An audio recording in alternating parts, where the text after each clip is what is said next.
सामा खेले चल सखी वीरेंद्र भैया अंगना। सामा खेले चल सखी धर्मेंद्र भैया अंगना। गे गीत सुने बही तो दे तो निक गहना। गीत सुने बही तो दे तो निक गहना। सामा खेले चल सखी नवीन भैया अंगना। गे सामा खेले चल सखी अजय भैया अंगना।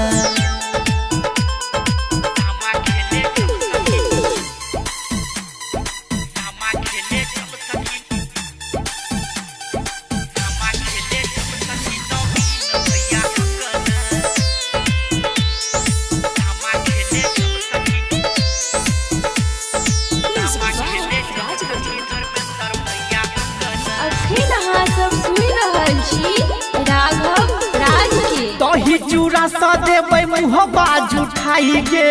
भैया से फोड़ा के देबै पोखरी में फसाई गे। साल भर पर आबै छै ससुरा सन हीरा। 10 गो दिन में जाय छै बना के जतरा।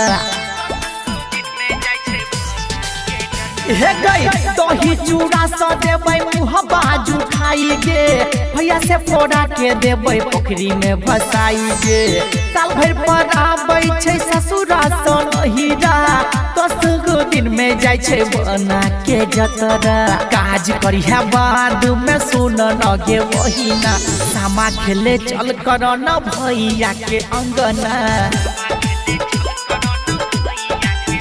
हे गई सामा खेले चल सखी बैजनाथ भैया अंगना। हे गे गीत सुने बही तो दे तो निक गहना। गीत सुने बही तो दे तो निक गहना। सामा खेले चल सखी दिनेश भैया अंगना। हे गई सामा खेले चल सखी बजरंगी भैया अंगना।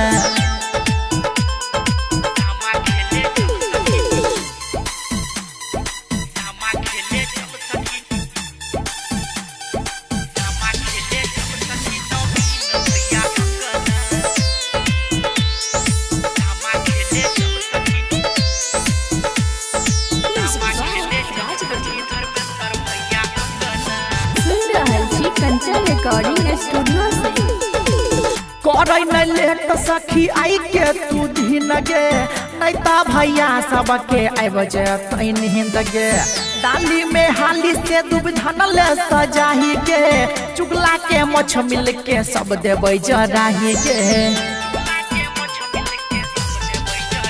हे गे करे न लेट सखी आई के तू दिन गे। नहीं ता भैया सबके आब जे तैन हिंद गे। डाली में हाली से दूब धनल सजाई गे।